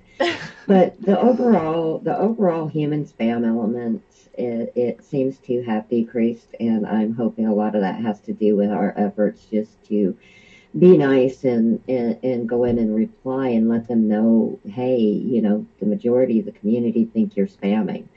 And we try to do it in such a way that it is not mean or a slap on the wrist, or just more of an informative comment, because I don't want a new person coming on that says thank you to somebody for something, or they honestly think that the post is great, feeling that their like the comment cliche wasn't nice. appreciated. Sorry, I cut you off. I was saying, like, coming on and saying nice post or great job. We all did that when we started. It doesn't mean you're spamming, but there is kind of a level of participation that's lacking, and we really do try to encourage to go a little bit beyond that. And I have to say, before the spam became such an issue, because there was a time in Steemit Land where spamming in the comment section really did not happen. And before the spam came, most of the people who commented, you'd only get a certain percentage that were really decent comments. The rest of them were kind of generic, and that's okay. But now, what we've done as a community to combat the spam, it's almost like we've elevated ourselves above it and said, fine, I'm going to prove I'm not spam. I got to prove I'm a real person and that I really do care about what you say. And the dialogue about the subject is, and I've done videos on this and tutorials, is if you want this platform to survive the spam, then step above it and be an actual human being and leave comments that are really meaningful to people. Because I'm going to tell you right now, if I get 100 votes on a post and I get no comments, I'm like, I got a tear coming down my face. I love comments. I love them. I feel like I did something that was meaningful to someone, and it's kind of selfish, but it's true. We're all like that. We need to know what we're doing is for reals, and it's not just a business transaction. And so I do kind of feel like the silver lining of all the spamming is that it really kind of pushes the rest of us to work a little bit harder. And now we're left with a platform where people's comments and interactions with each other is actually a little bit elevated. Do you find that that's the case too? I think so, and it's actually really good to see. It's really good to see people that start conversations and have a dialogue in somebody's post about the post, or even if they get off topic and start talking about other interests. It's good to see the actual communication going on. Jack, as he said earlier, this is social networking and blogging, and part of it is being social and networking and talking to each other. Yeah. And I think that, and I hate to say it, but there's a lot of pressure when you're looking at the trending page, that the majority of it is in English. And there's a lot of pressure on foreign-speaking individuals to write English comments. And they may not even understand that, and this gets back to the great post, nice post thing, that is, yeah, they may not even have understood what they were reading. So the next thing I would like to see is how to get people to start actually communicating in their own languages, to actually have better communities like Navarre has set up, the Spanish-speaking community, And to see more of that type of dialogue going on, and even I don't mind. Come to one of my pages. You don't speak English. You translated my post. I'll happily translate your comment if you want to speak in a foreign language. I'm the same Um, way. I love the foreign comments. I don't know what it is, but I feel like something magical is happening because I'm such a romantic. I like to travel. I like to meet new people. I like knowing my followers are from Nigeria and Siberia and like Timbuktu. It's just so cool. And all these languages I've never heard of or seen. All all the comments that are written in a foreign language, you can put into the Google Translator and it will tell you what it says. And then I sometimes, like if it's Spanish, I'll try and actually write back in Spanish because I do know Spanish. But I love communicating with someone in a foreign language just using the translator. And I feel like for them, it kind of brings them into the fold. So yeah, we do have sub communities, subcultures, different nationalities that are being represented. But I do think there is a place for the conversation to move toward, hey guys, you don't have to leave a dumb little English comment. Leave something in your language and let us translate it just like you would translate mine. So I think that's spot on. I really like hearing that. yeah, and I think we really have to move more towards that. And I really wish that Steemit, the condenser, at some point would have some type of ability to do some type of translating. And I'll be honest, Google Translate for some languages is totally terrible, It's but not not, sufficient, yeah. yeah, but at least you get the context of what's being, said for the And you most can kind part. of guess what they're meaning. Um and when you're using words like condenser, I'm like, I feel like I know what that is. I'm sure it has to do with the The language. website, the front end of the website. Oh, okay. Steemit.com, busy.org, yahi.org, and Netsuroso has one. I'm not sure which one it is, but yeah, that's basically the website and the graphical interface that we see that can be run on different sites. Oh, great. Okay. I have always only heard the word interface because I never really paid attention. So that's good to add to the vocab, guys. So, Patrice, it's interesting hearing you using words like condenser because aren't you like Jack in that you came from completely non-crypto background? I have very little experience with crypto, but I've been working. I've done a lot of jobs over my lifetime. I've been working in the IT industry on and off. I was a network administrator. I've done several projects in developing software, developing the process, not actually writing the code, but developing the process that goes into how things are done and how to make the end user experience more a better workflow. So, yeah, I do have some technical background. I'm just not a coder. Oh, that's right. I remember now. I think we were trying to I was trying to distinguish the difference between being a coder and being a developer, and you were saying they were different, right? Well, it depends on who you talk to, but Yeah. yeah, I do believe they're different. Well, at least we can say you do have something of an aptitude and an interest for it. But didn't you also kind of have some adventurous careers in the past? Like one of them was as a truck driver. Was it like an 18 wheeler?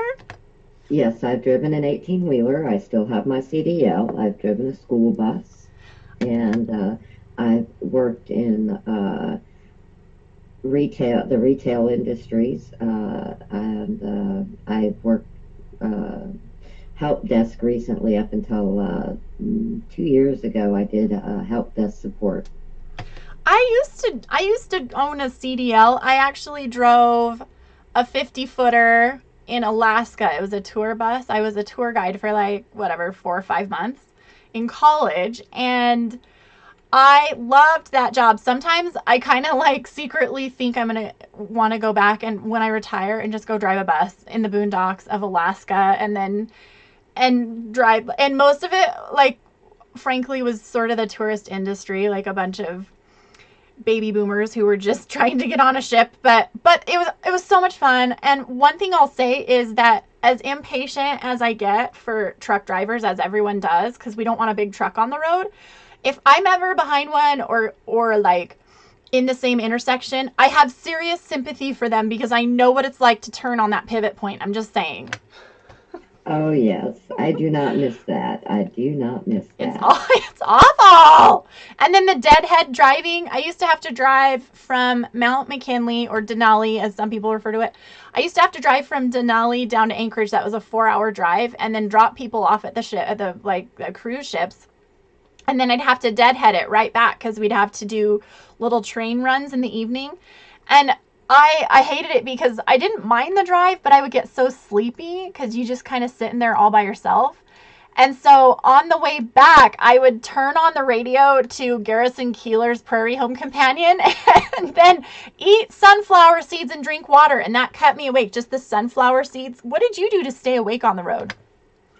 Well, luckily, I did not, I always had a co-driver with me, so I didn't have any problems staying awake, especially when they like to listen to acid rock Oh, no. and honestly, they'd even sleep through it, and I never understand how they did that. It's almost like part of your brain chemistry. You just sort of need that background noise or something. I guess it was better than listening to the tires on the road because that does get a bit annoying. Yeah, because they're so noisy and loud. So how long did you drive for, and what kind of stuff, what kind of cargo? I didn't drive too long. I drove about 6 months, and mostly the biggest problem I had is I was hauling engines, and I would leave Smyrna, Tennessee, go down to Laredo, Texas, and then down to Southern California and back. Um, Laredo, Texas. So you only did it for 6 months. That's kind of strange. Usually, I mean, that's kind of a decent career. I wonder what made you quit. I was actually doing it while I was going through a divorce.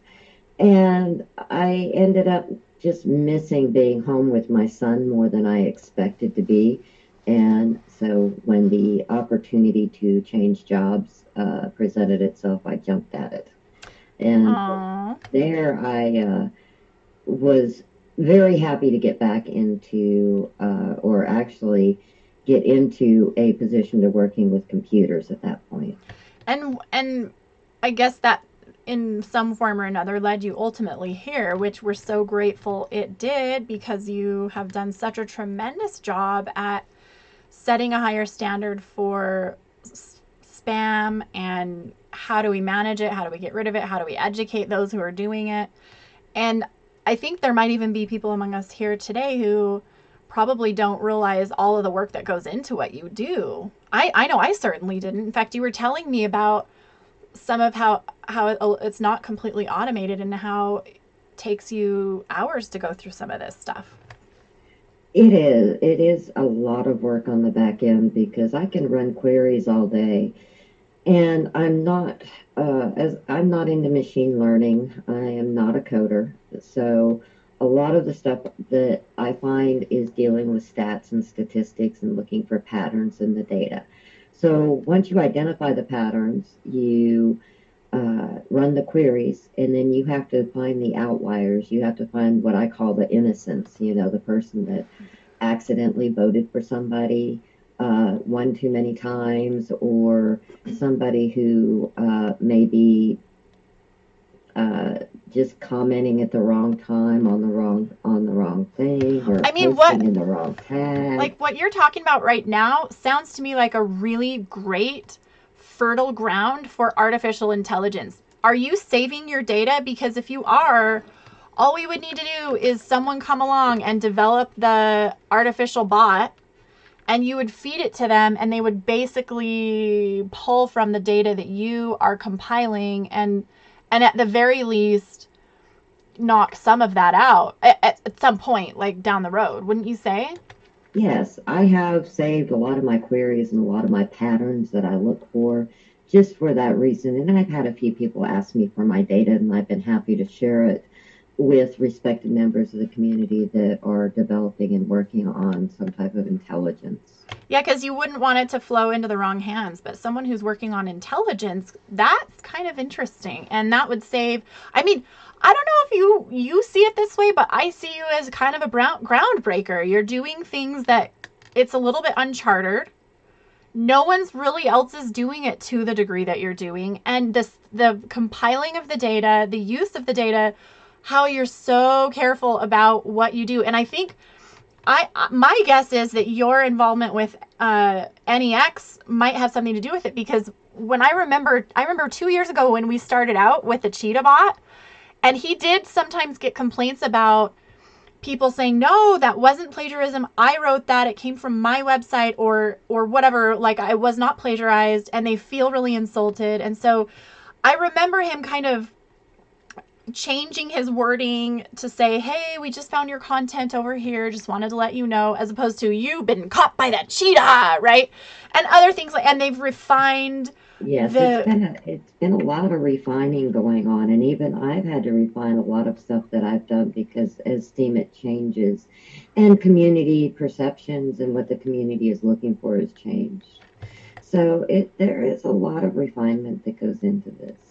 I think that you just hit the nail on the head. It's a refining, arduous process that you are not really getting paid for, because as a witness at number 40 or 43, how many blocks are you producing a day? I'd say maybe one every 45 minutes. I get about 24 a day, so about 1 an hour. 1 an hour. And for those of you who aren't aware, and you'll have to probably correct me, and Jack, I think you can step in here too, but the way that the witnesses earn is not really compensatory for what you do. It's not like you're doing it for the money. Although, if you're doing it for a career track, it is a smart choice, especially if you stay in the game. A lot of people don't really have the longevity and the drive to just keep doing the same thing day in and day out without much reward. But as far as the actual witness pay, it doesn't really even out, because your expenses in not only running a node, but also doing the work that you do. If you were to base that on what you're getting as a witness, it's probably like 10 cents an hour, how much work you do. But when you look at what the good is you're doing for the community and some of the traffic that it brings to your site, that does generate a little interest and everything there. But as far as like the actual income, guys, these people are donating their like organs so that we can breathe. That's kind of how I see it.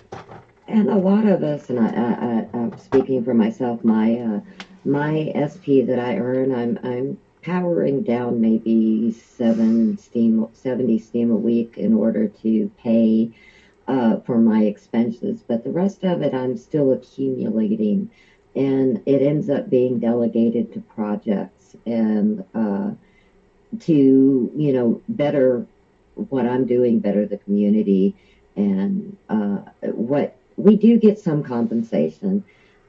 Steam Cleaners, member of Steam Cleaners, at Spaminator, we do get some compensation that comes from the support that we get from the community, and we really appreciate everybody that comes by and upvotes our posts, upvotes our comments, so that we do have some sort of income to pay for our time, and also so that we can pay the community rewards.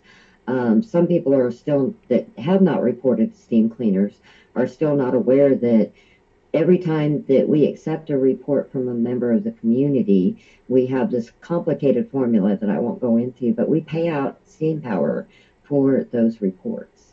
And that comes from the upvotes. That's interesting. And the support from the community. And I don't know, I'm a little on the fence about it, but my general sense and my leaning opinion right now is that less for the sake of the individual and more for the sake of the platform, we ought to incentivize more good projects like this. What I mean by that is, yeah, we care about Patrice. We want her to do well, but really what we want is her product. She's doing an A+ job.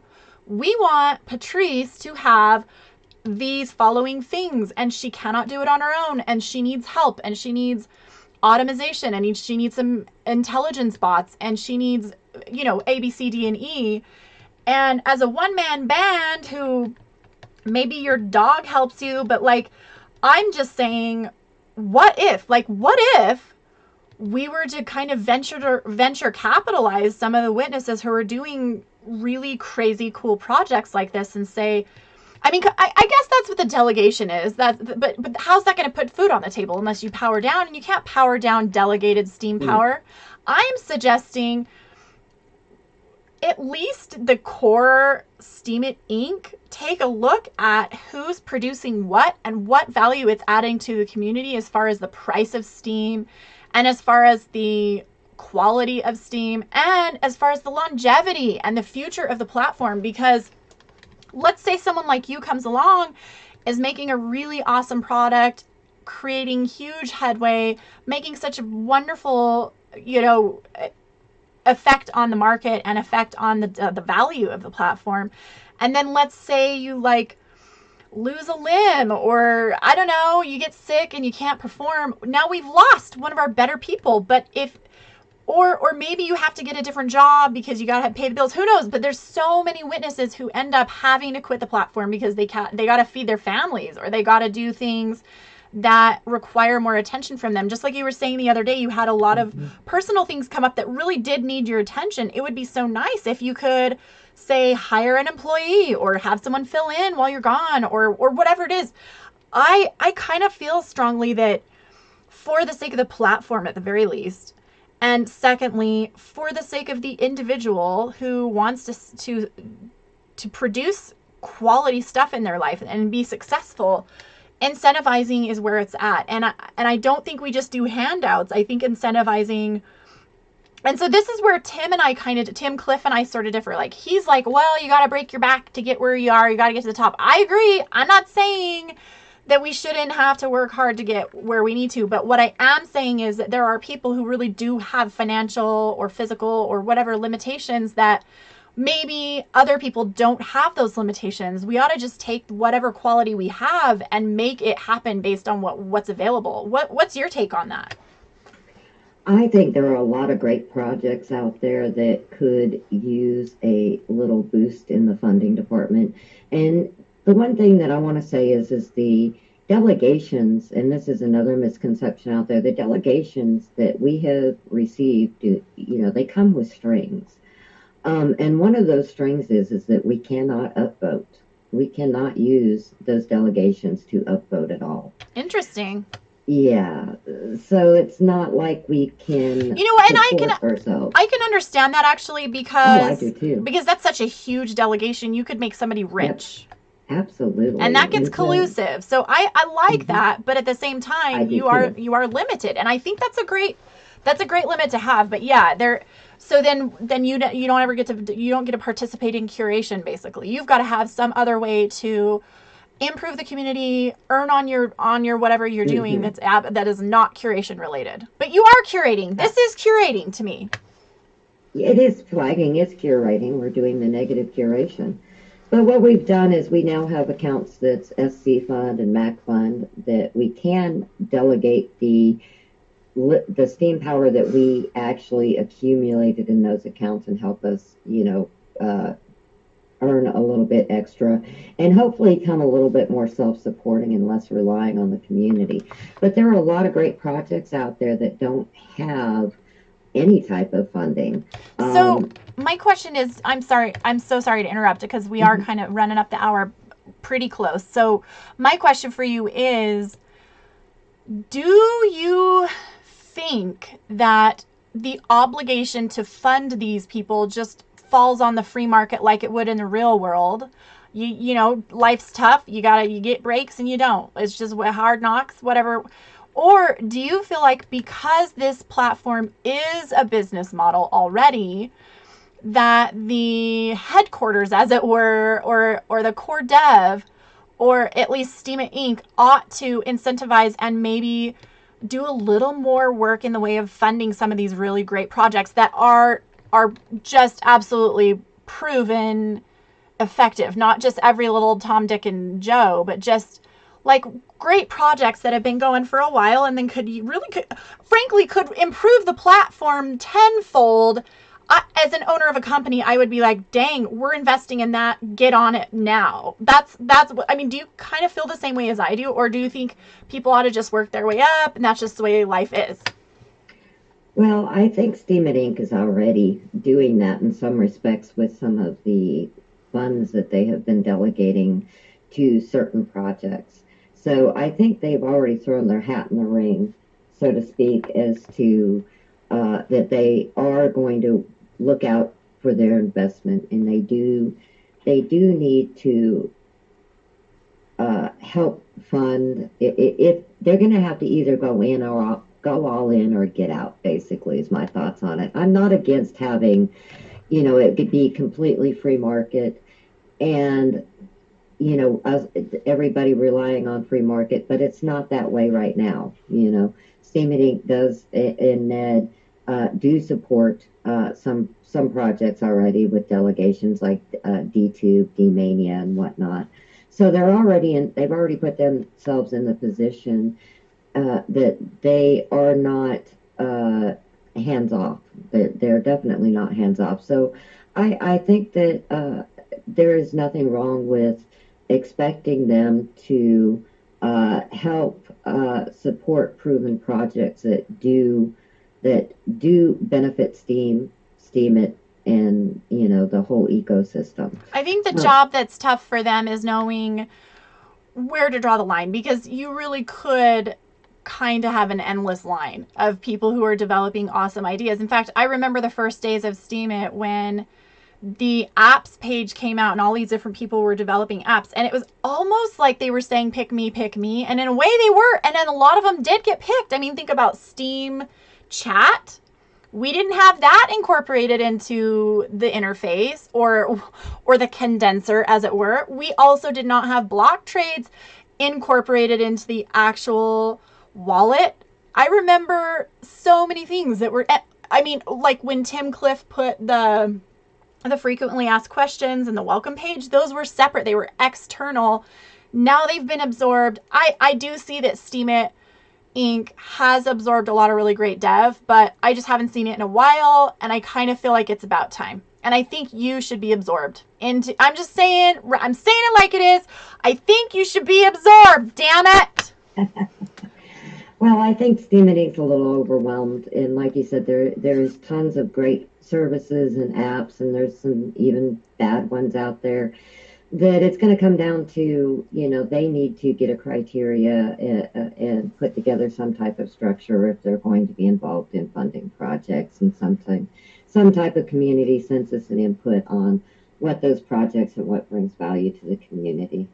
I think that's a great answer, because it really is hard to put your finger on which ones to do. Okay, Patrice, it's been really wonderful talking to you. And Jack, thank you for having me. You are so welcome. Thanks, Jack, for coming. It's been so great to get to know you both and all the hard work. And I'm sure we didn't even touch on the tip of the iceberg of what you do every day. I'm absolutely sure that we haven't. But either way, we are just so grateful for you coming on and telling us how it is. And please keep in touch and give us updates. If you ever have anything you want me to tell the community about, pop a link, or just send something my way, and I'll make sure everybody knows what you're up to.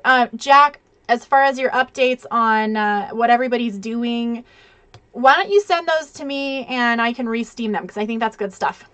Okay, guys, thanks for coming. I love you all. Mwah, mwah, mwah. We'll see you next week. Oh, make sure you come next week, because we have a drop-down debate between Sir Cork and Tim Cliff. It's going to get real up in here, folks.